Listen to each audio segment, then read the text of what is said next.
চলন ভাই চলন, একদম 150 ভাই, লই যান একদম 150। কিরে বস্তি, তুই ফুটপাতে কাপড় বিক্রি করস? ওর মতো বস্তি এর থেকে ভালো কি করবে? তুই না তোর শাশুড়ির সাথে যুদ্ধ ঘোষণা করছো, বলো কবি? এইসব পরেই পেরে ভাত জোটে না, আবার যুদ্ধ করবে, বড়লোক হবে। অফিসে চলো, আমার এই বস্তিটাকে দেখলে গা জ্বলে। চলো আমরা আজকে একসাথে রেস্টুরেন্টে বসে লাঞ্চ করব। ভাই গেঞ্জি কত? ভাই 150 কইরা গেঞ্জি। দেখি ভাই গেঞ্জিটা দেখি, নিচেরটা। দেখুন আমাদের কালেকশন গুলো, আমরা পছন্দ হয় কি। এত সুন্দর ড্রেস কালেকশন আপনারা কোথায় থেকে করেন? এসব আমাদের মানিক ফ্যাশন হাউসে ডিজাইন করা। বাইরে আপনি প্রোডাক্ট গুলো বিক্রি করবেন?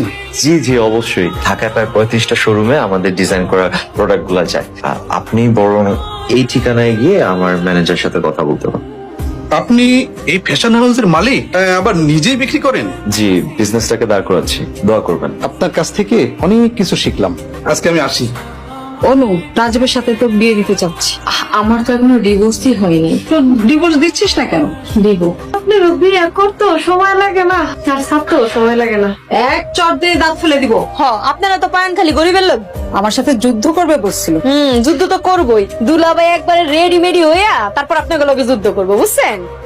রেডি হয়ে আসবে মানে? কেন, দুলাভাই কইছে না অনেক টাকা কামাইবো, টাকা কামাই আইসা আপনাকে লগে যুদ্ধ করবো।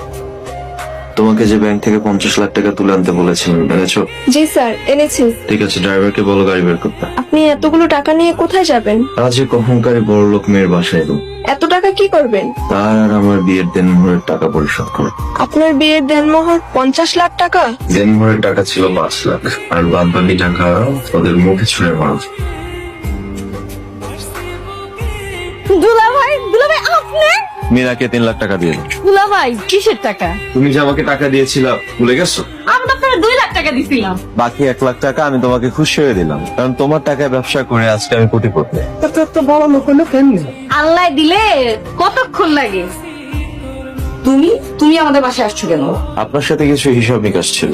আমার সাথে তোমার কিসের হিসাব নিকাশ? আর তুমি আমার আম্মুকে ডাকছো কেন? হ্যাঁ, বস্তির ছেলে, তুই আমার বাসায় আসছিস কেন? কাকে বস্তির ছেলে বলছেন? উনি মানিক বাইং হাউস, মানিক ফ্যাশন হাউসের মালিক, মানিক চৌধুরী। ওনাদের বলতে দাও না, আজকে আমি কোটি কোটি টাকার মালিক। তাহলে কি তুমি এখানে টাকার গরম দেখাতে আসছো? টাকার গরম তো দেখিয়েছেন আপনারা। এখানে 50 লাখ টাকা আছে, আশা করি আপনার মেয়ের জীবন খুব ভালোভাবেই কাটবে। তোমার টাকা আমি নিব কেন? 5 লাখ টাকা হচ্ছে দেনমোহরে, আর বাকি 45 লাখ টাকা হচ্ছে আপনাকে বিয়ে করার খেসারত হিসেবে দিলাম। উকিল আসতেছে, উকিল আসলে ডিভোর্স পেপারটা সাইন করে দিয়ে দেবো। দাঁড়ান দুলাভাই, আপনি কারে ডিভোর্স দিতে চাইতেছেন? যে আপনারে বড় লোক বানাইছে হেরে, যে আপনারে প্রতিষ্ঠিত করছে হেরে? আমাকে প্রতিষ্ঠিত করছে মানে? আপনারে যে ব্যবসা করতে 2 লাখ টাকা দিছিলাম,